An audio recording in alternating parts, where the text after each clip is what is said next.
We are live. What's up, guys?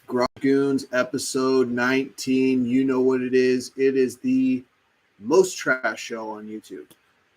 So if you clicked on this video, thank you. Like, comment, subscribe. Tell me how trash I am. Tell me how awful my takes are. Tell me how I'm a casual. All this stuff that everyone likes to tell me in the MMA comments on Facebook. So I was thinking about, there's been a lot of conversation lately about who the greatest UFC fighter of all time is. And I feel like there's four names that get thrown around. You have GSP, you have Khabib, you have John Jones, and you have Anderson Silva. I know, and I'm saying UFC because I know some of you are, oh, Fedor. Okay, fine. But we never got to see Fedor fight in the UFC. How cool would it have been to see Fedor fight a prime Brock Lesnar? How cool would it have been to see Fedor fight a prime Cain Velasquez? Like, that would have been awesome. We never even got to see Fedor fight Randy Couture.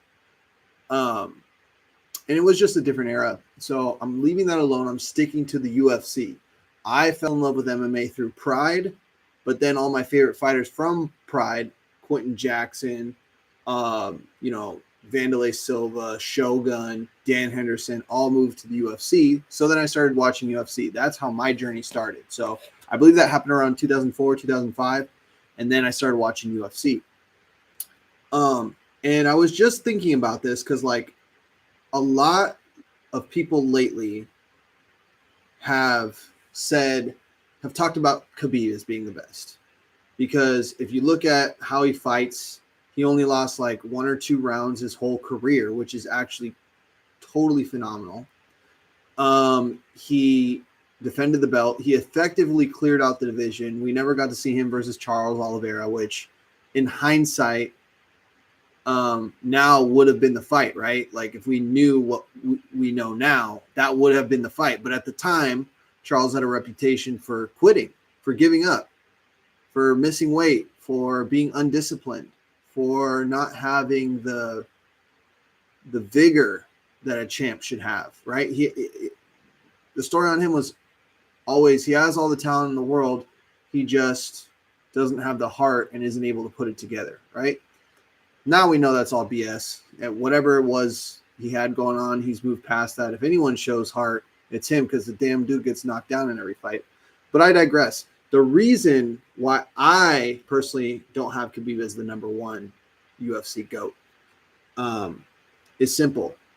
It's the fact that he missed weight several times when we should have had the Tony Ferguson fight, right? He had the diverticulitis or whatever happened, and then he just straight up missed weight. We never got to see that fight. That was supposed to be the super lightweight fight of the century. And I don't care what anybody says, Tony Ferguson, when he was supposed to fight Khabib, was a different Tony Ferguson than after he tore his ACL. It was kind of like the big fight that never happened.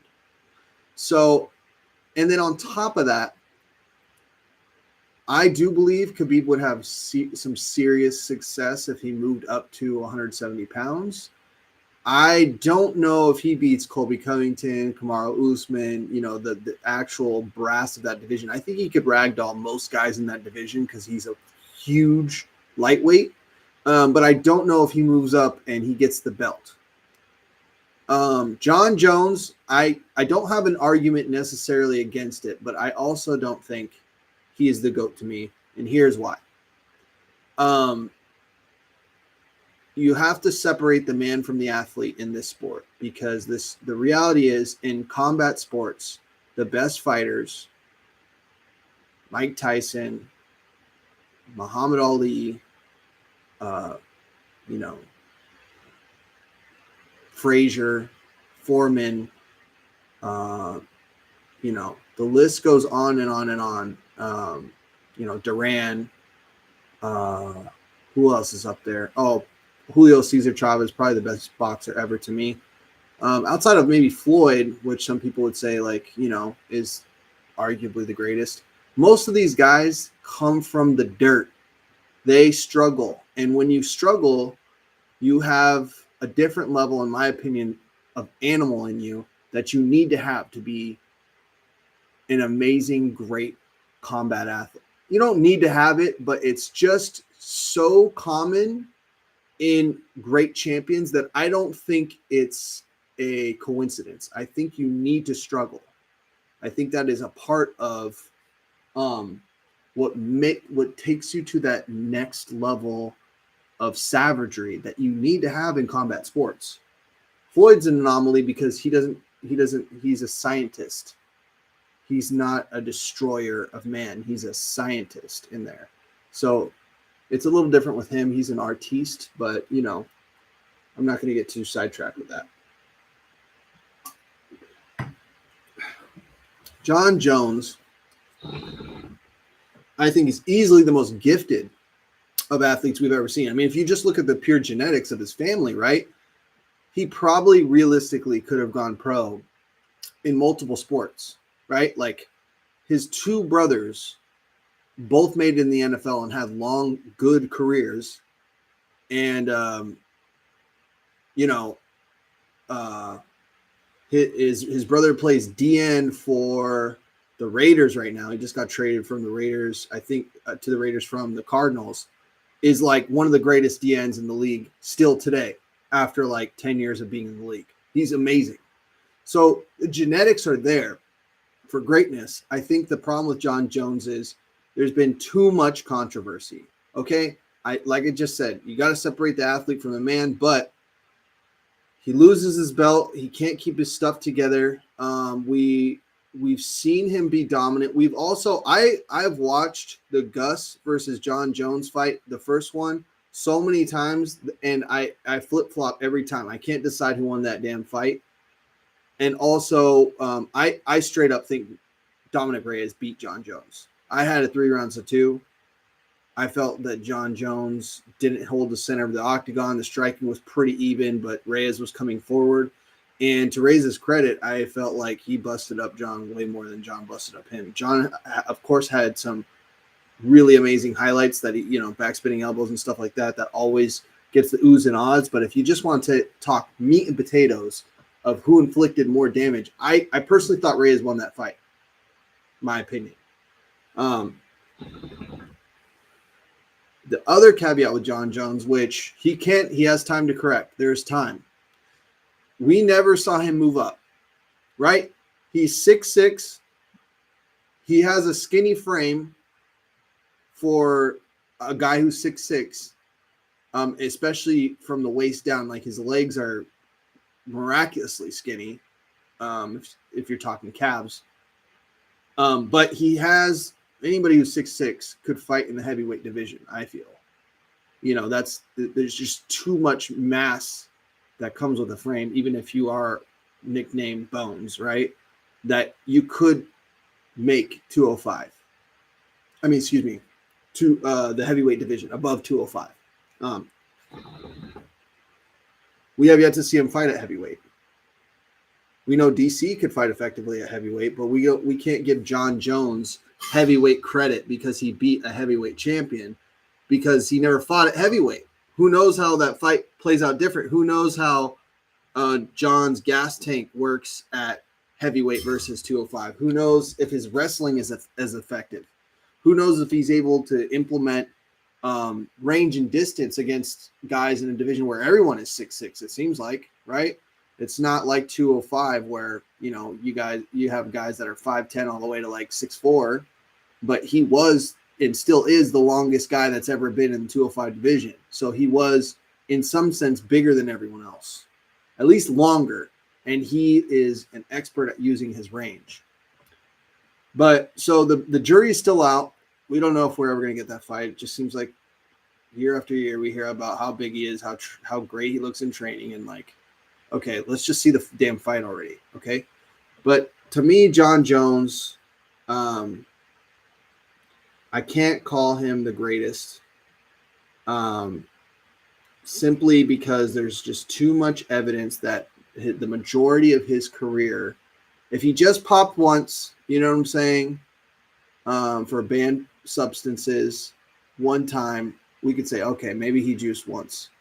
But there's enough evidence there that tells me when he said, I did not do anything different that I've done my whole career, maybe you just knew how to cheat real well your whole career. You know what I'm saying? It's,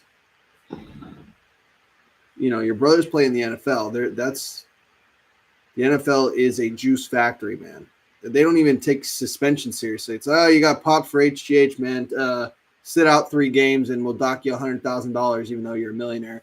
It doesn't affect these guys. So it almost doesn't make sense not to take steroids when you're in the NFL, especially considering how brutal that sport is and how often you have to play it, right?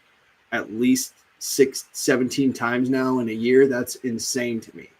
And it's not over the course of a year. It's over 18 weeks, right? So just nuts. So that's my stance on why John Jones is the greatest. He could, I guess, change my mind, especially if he wins the heavyweight belt. If he beats Francis Ngannou, it would be hard to argue against John Jones. It's already hard to argue against him now, but I would say the steroids he popped for weren't coming off catastrophic injury. They weren't something like EPO, like TJ Dillashaw got caught for that we found out they don't test for every time. It was trace amounts of estrogen blockers, which I get it. You take for, it is not in itself a performance enhancing drug, but the only reason you would take estrogen blockers is if you're spiking your testosterone and your body naturally wants to create more estrogen to level it off. Okay, let's move past that. John Jones is great. GSP, why he is not my GOAT. GSP was, along with, I guess, Khabib, maybe the most predictable champion ever, but he went through here. Okay, I guess I should go over criteria. Here's what I'm looking for. Being a champion, title reign, meaning how long were you champion? How many times did you defend it consecutively? And how dominant were you against the peers you were able to fight? I'm not going to play this game where I'm like, well, would he beat Kamaru Usman? I don't know. That's 2 different eras. So we just have to say you can only fight the guys that are available to fight at the time. And GSP fought everyone at 170. He beat everyone at 170. But he does have some bad losses. And to me, the clock of greatness starts when you first win. So when GSP beat Matt Hughes the second time they fought, dominant fashion, his clock to me officially started for greatness at that point. Okay? We could look at his career and say, great career. But if you want to talk about GOAT conversation, to me, winning at the highest level has to be the number 1 criteria. Okay? So, clock starts at Matt Hughes. He got mollywopped by Matt Serra. And I know what you guys are thinking. Well, that was early on. He was young, blah, blah, blah. Sure, but we still have to count that loss against him. It wasn't an edge-out decision. He didn't get robbed. He got knocked out cold, man. Matt Serra, all 5'6" of him, or whatever that midget is, just a ball of muscle, okay, hit him with the most brutal behind-the-ear, weird location left hook I've ever seen, and he just went down. That's it. And again, he was already the champ. So we can't say, he wasn't in his prime. Listen, he's the champion of the world when this fight is taking place. I know he gets it back. He avenges his loss. I know. But we still have to count that against him on his resume. And I would say, obviously, Father Time is undefeated, right? This is not after GSP fights Carlos Condit and Dan Hardy and Nick Diaz and Johnny Hendricks. It's not that GSP. This is prime in his 20s GSP, like athletic prime. I mean, you can make an argument he got better with age, fine, but it's not end of the career GSP. Like if you lose at the end of the career, I just look at that different. For example, I don't hold Michael Jordan playing on the Wizards against him. I don't count those years. You know what I'm saying? Like, he was amazing on the Bulls. He was still amazing on that team. That team was just sorry, but it wasn't the same Jordan, right? We didn't get the 96 Michael Jordan that was the most famous man in the world and made basketball the number 2 sport behind soccer and passing up football. Okay. And making basketball big in China globally. Like, Jordan did all of that.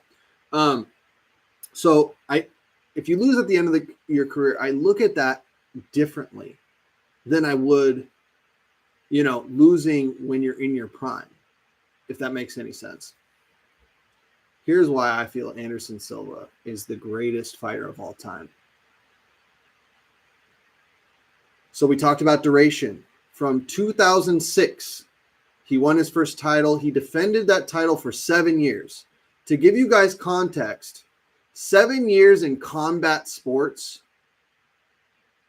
it's just insane. Like, it's not 7 years of any other sport. I mean, it's combat sports, but to be good for 7 years in a sport like the like MMA in the UFC, where it's constantly evolving. You have to remember, this sport is less than, it's right around 50 years old. Okay.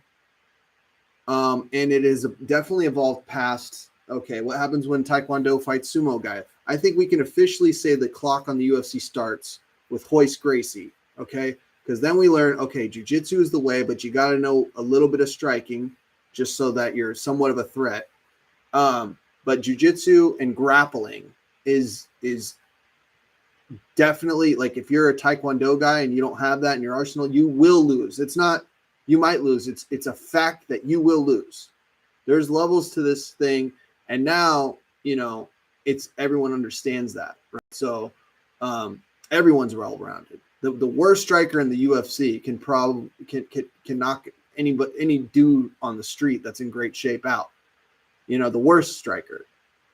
So people start to understand, Greco-Roman wrestling, judo, and jiu-jitsu, like the ground aspects, are just as vital, if not more important, than all forms of striking combined. Boxing, Muay Thai, kickboxing, Hapkido, Kempo, Shotokan, all that stuff. Okay? More important. Anderson Silva won the championship in 2006 against Rich Franklin. The first time we saw that fight, we thought, well, maybe Rich didn't train the clinch. Rich is an old school, tough as nails, just real well-rounded fighter. He's got good striking, good wrestling, like not a whole lot of holes, like a jack of all trades, and he's just slightly better at those all trades at the time than anybody else in division. So they give him another shot, and Anderson starches him again. Starches him. The domination of Anderson Silva, in my opinion, has been unparalleled, because not only was he dominant, but he was dominant in whatever way he wanted to be. Khabib is dominant. You know what you're getting with Khabib every time. He's going to smash, right? He's going to put the smash on you. He's going to push you up against the cage because he's stronger and bigger than you. He's going to ride the leg, take you down, and suffocate you and force you to eat punches in your face until you basically mentally break down. Anderson Silva was head kicking guys, back spinning fists, front kick to the face, punching guys. And let me take it a step further. Again, this is why, okay, if you want to say Khabib was probably a more dominant champion than Anderson because he only lost 2 rounds his whole career, fine. Okay. How about this? Think about this. In 2006, what was the UFC landscape? Rich Franklin lost the belt to Anderson Silva. In the division up 205 and 2006, this is when all the other Pride guys start getting there. So 205 was very unstable. Chuck Liddell was the meat and potatoes of that division for the longest time, but now all of a sudden you get Vitor coming back, you get Vanderlei Silva coming back, you get Shogun Rua coming in there, you get young bloods coming in the game like Rashad Evans, and you have Quentin Rampage Jackson. Okay, and we didn't know it at the time, but Forrest Griffin was a damn good fighter for a guy that came off of Ultimate Fighter. Okay, so that belt was getting passed around like a hot potato. So Chuck, in 2006, I think the belt changed hands twice at 205. First, Chuck loses to Rampage. Then Rampage loses to Forrest Griffin.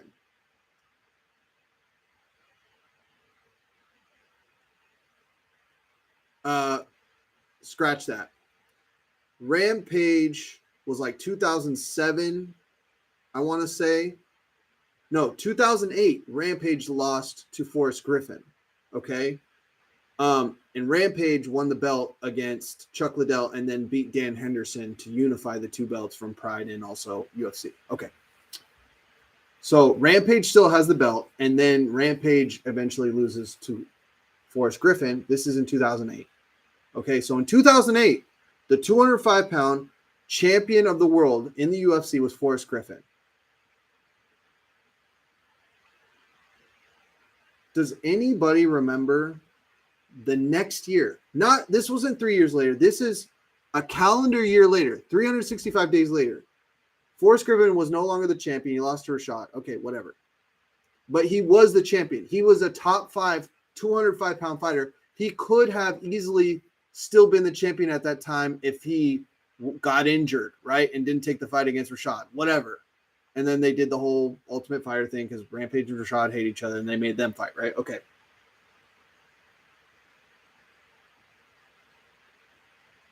So Rashad Evans, Rampage Jackson, and Forrest Griffin. Belt change hands 3 times within a matter of 2 years. Okay. So it's going all over the place. Can you tell me which one of those 3 guys you think in their prime would definitely starch Anderson Silva, would definitely beat Anderson Silva? Because I'll tell you this, I think Anderson Silva beats all 3 of those. And by the way, in 2009, 1 year after Forrest Griffin is the light heavyweight champion of the world, Anderson Silva puts on a beating that has never been duplicated in the UFC. We've seen more brutal knockouts. We've seen guys get pummeled by Khabib. We have not seen a man go in the UFC and for as long as that fight lasted, because it's, if the fight ends in 5 seconds, okay, this guy never got hit. That fight went on, I think, 3 rounds. And Anderson Silva did whatever he wanted to Forrest Griffin. It looked like he was in the Matrix, just Neo dodging bullets.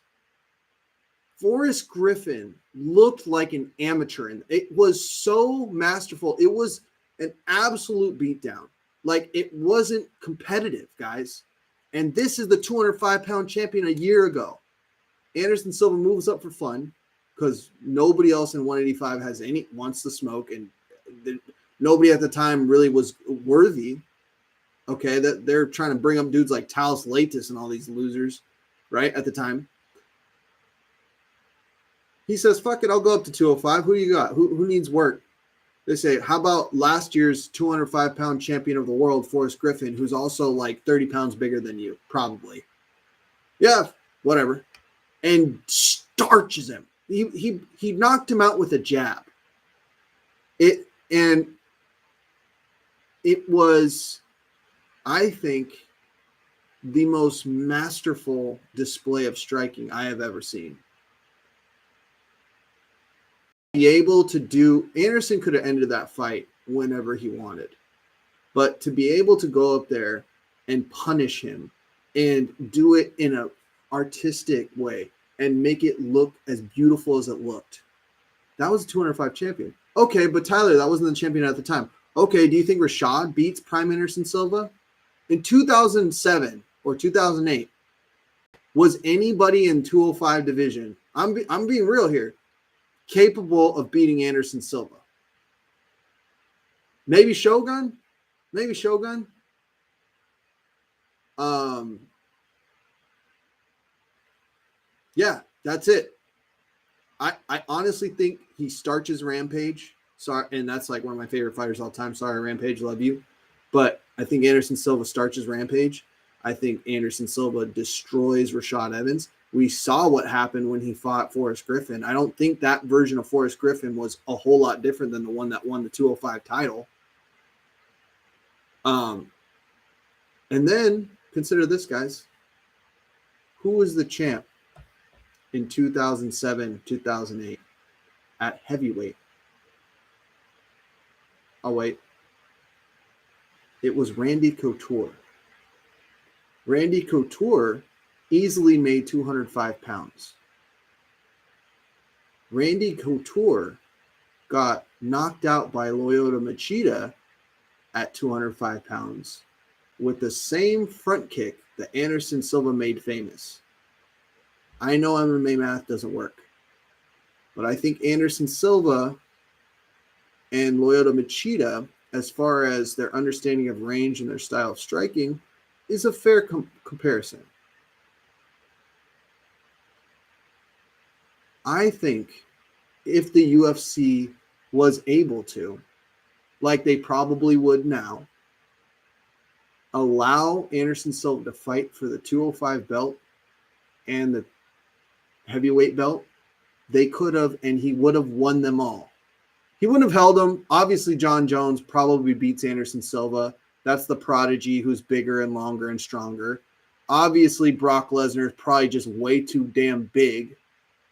Okay? But at that time, in that window of time, Anderson Silva, I could have seen beat anybody at 205, except for maybe Shogun. That would have been a fun fight. And definitely he beats Randy Couture. UFC was never going to do that because if you remember at that time, from like 2004 to like 2008, the UFC was in the dumps, man. They were trying to avoid bankruptcy, and really the Ultimate Fighter season 1, 2, and 3, pulled them out of that slump. It gave them ratings, gave them new life, and the emergence of, like the tail end of Chuck Liddell and the emergence of all these Pride guys kind of helped it get to another echelon. But it was really struggling. If it wasn't a Chuck Liddell or Randy Couture fight, people didn't give a damn at that time. GSP comes on a little bit later, as far as a draw is considered. Comes on a little bit later. But yeah, that was a window where the UFC was toiling. And the Ultimate Fighter saved it, really. And Dana talks about that. But yeah, I think Anderson Silva, if the UFC knew what they had, and also after they knew what they had, they just said, hey, man, we can't give this guy all the damn belts. That's bad for business. We have to cultivate stars. We can't just build this thing around one guy. We need Chuck Liddell to be good. We need Randy Couture to be good. We need these other hungry young, Shogun and Vanderlei and Rampage and, all these other guys. We need these guys to be stars. We need GSP to climb the ladder and really be a star. We need diversity, man. We can't build. It's not the NBA where it's already a proven product and now Jordan comes along and now he's the guy and they can build around that. No, they needed to get this thing stable. So there's no way that they were going to let that happen. But if they did, I think Anderson Silva is the champ, and stays that way until he fights until he's forced to fight John Jones. We've seen him move up and he dominated. What happened when Izzy moves up? For all you guys that think that Izzy's a better fighter than Anderson Silva, Anderson Silva, at 40 years old, after his leg got snapped in half, gave Izzy a really good fight, and that was a chess match, and that was competitive. Izzy won for sure, but they both were getting shots in there. And Anderson still looked like an aged master. of the sport. That's why I think Anderson Silva is the GOAT. If you take a snapshot of who was the most dominant for a big enough period of time, who was winning fights however he want, Anderson Silva did that. And he moved up, and he won, and it was dominant. And it took years and catastrophic injury to dismantle him. And then after that, he wasn't the same. And he still fought competitively for a couple of years. And now look what he's doing with boxing. Say what you want, man, but Anderson Silva, for my money, is the greatest fighter I've ever seen. All right, guys. I know that was a shorter episode. Garage Goons, episode 19. Most trash show on YouTube. Like, comment, subscribe. I can't even talk right now. Got cotton mouth. Anderson Silva's a GOAT. And you can at me. All the kids are saying, don't at me. I'm saying at me. All right. Peace, dude. Most trash.